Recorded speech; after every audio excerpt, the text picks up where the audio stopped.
Hey, good morning. God's blessings to you. We are in John chapter 7. And as a reminder, what's going on is the Feast of Tabernacles, also known as the Feast of Booths.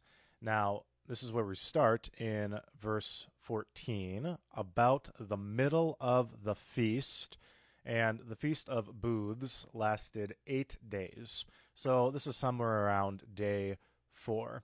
We're going to make another time reference to this week, this 8 days, later in John chapter 7, because on the last day, Jesus is going to stand up and say something even more provocative, even more profound, that out of his heart will flow rivers of living water. But we'll get there. This is in the middle of the feast. Okay, he went up into the temple and began teaching. And we see Jesus doing this all the time. This is one of his main functions. And he teaches, he certainly heals, he does all of that. And you need this whole work of Christ. You can't have just the miracles and then no teaching. And we like to do that a lot with how we depict Jesus. Oh, he's a mercy worker. Well, he certainly is. He had mercy on people.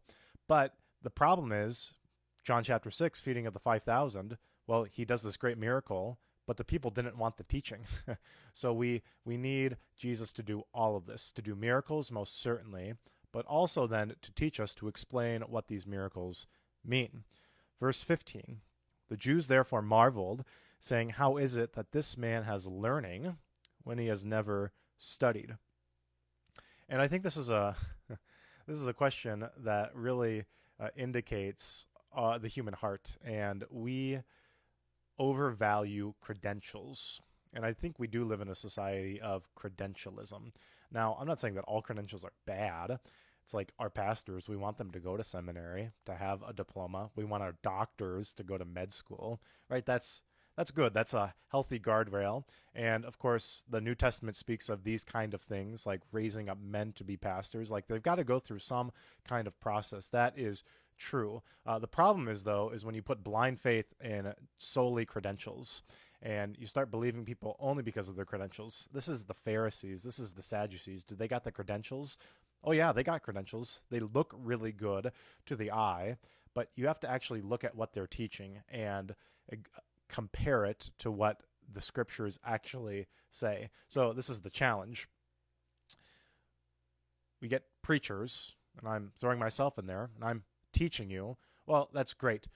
But what you need to do, though, the next level then is to think about what I'm saying and compare it with the Bible. I don't want you to take anything that I take solely because I said it. Now, I understand I am in a position of authority, and a lot of things aren't even worth checking. Like if I tell you just some basic trivial fact about the Bible, I mean, yeah, you could go check it out. That's true. But does your soul depend on it? Maybe not. But if I say something really provocative, well, go check it out for yourself, and then that either verifies that what I'm teaching you is true, or you can tell me that I'm full of it, and I'd be glad to have that conversation. That would be fun. But don't value something just because of the credentials. That's Pharisaism. Verse 16, so Jesus answered them, "My teaching is not mine, but his who sent me." That's the Father. So this is clear, very explicit in the Gospel of John. The Father sends the Son. Now, the Greek verb for send is apostello. So this is where we get our word for apostle. And Jesus says this on Easter to the disciples. He says, "As the Father has sent me, even so now I am sending you." So Jesus is the first apostle, the first sent one, and then he sends others. So this is profound to think about. Not even Jesus gets to teach what he wants on his own authority. Now, they'll recognize he's got authority in himself, but that authority was given to him from the Father. That's what Jesus is saying. I'm not teaching my own will here. Everything I do comes from the Father. If my Father doesn't tell me to say it, I'm not going to say it. Verse 17, if anyone's will is to do God's will, hey, this is what we pray in the Lord's Prayer, right? Thy will be done. So if anybody genuinely has that desire to do God's will, he will know whether the teaching is from God or whether I am speaking on my own authority. And this kind of matches up with what we heard on Sunday. Jesus says, you don't hear what I say because you are not a part of my flock. My sheep know my voice. So Jesus is saying, hey, if you actually were a part of the true one flock, then you would believe that what I'm doing is what the Father has given me to do. Verse 18, the one who speaks on his own authority seeks his own glory. Okay, and we can relate to this, people who are just speaking out of both sides of their mouth, doing it for their own benefit. Jesus isn't doing this for his own benefit. This is going to kill him. He knows that. He's doing it for our benefit. Now, of course, there's a 10,000 foot view of this. Of course, Jesus is doing this for his own benefit, to add glory to the Father. But the only way to do that, to glorify his Father, as he will pray in John 17, is, of course, for him to go through the cross. But the one who seeks the glory of him who sent me, again, that's the Father, the sending one, is true. And that word true, truth, that shows up throughout John's gospel. Of course, climaxes in John 14, I am the way, the truth, and the life. So the Father is true, and since the Father is true, the one he sends, the Son, is also true. And in him there is no falsehood.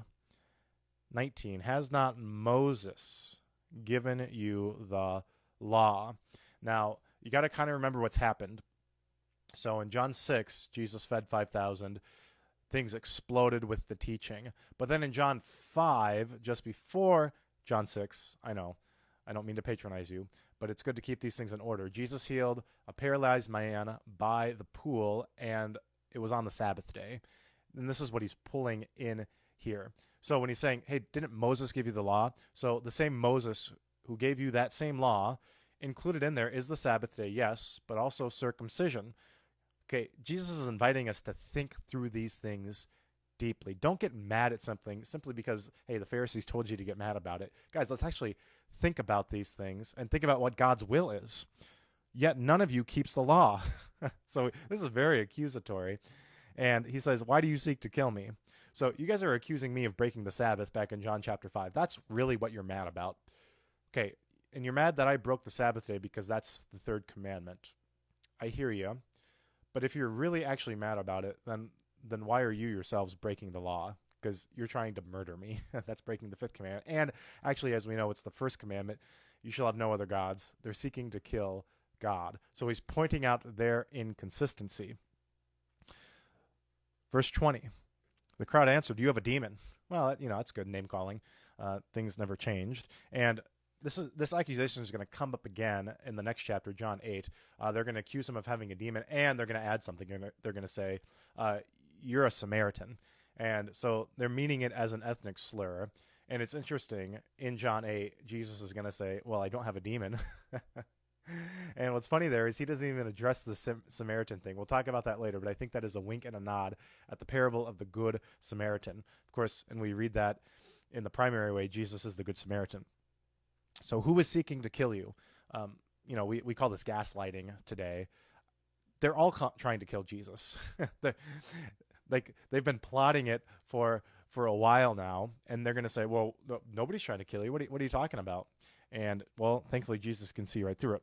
Jesus answered them, I did one work. So at this point, the question is, okay, what one work is he talking about? Because he's actually done a few things. He's turned water into wine. He's healed the paralyzed man. He's fed 5,000. He's walked on water. So we got those four signs to think through.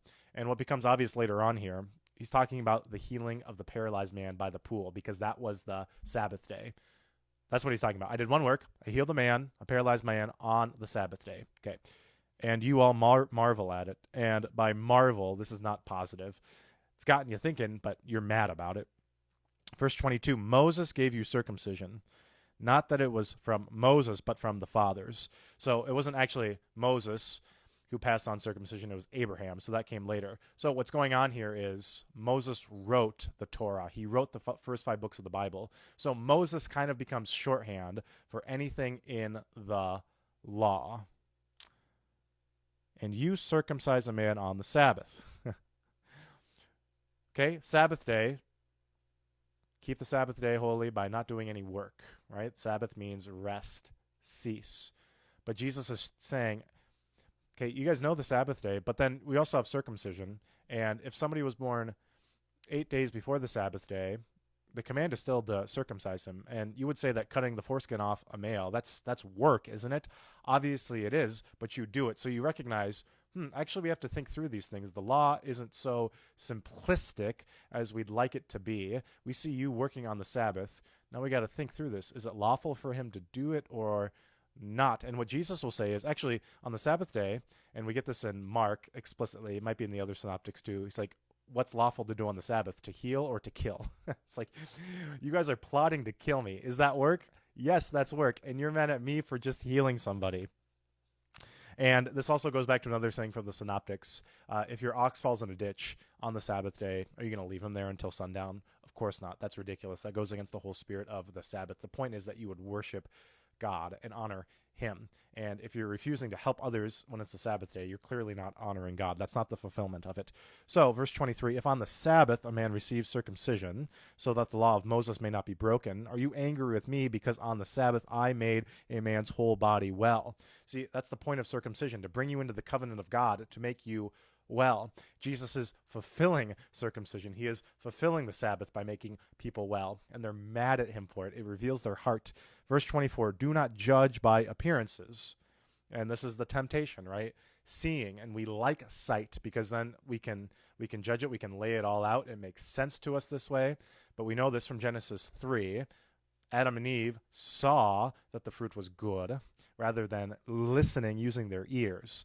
So Jesus is saying, hey, don't judge by appearances. I know that's the perpetual temptation, but judge with right judgment.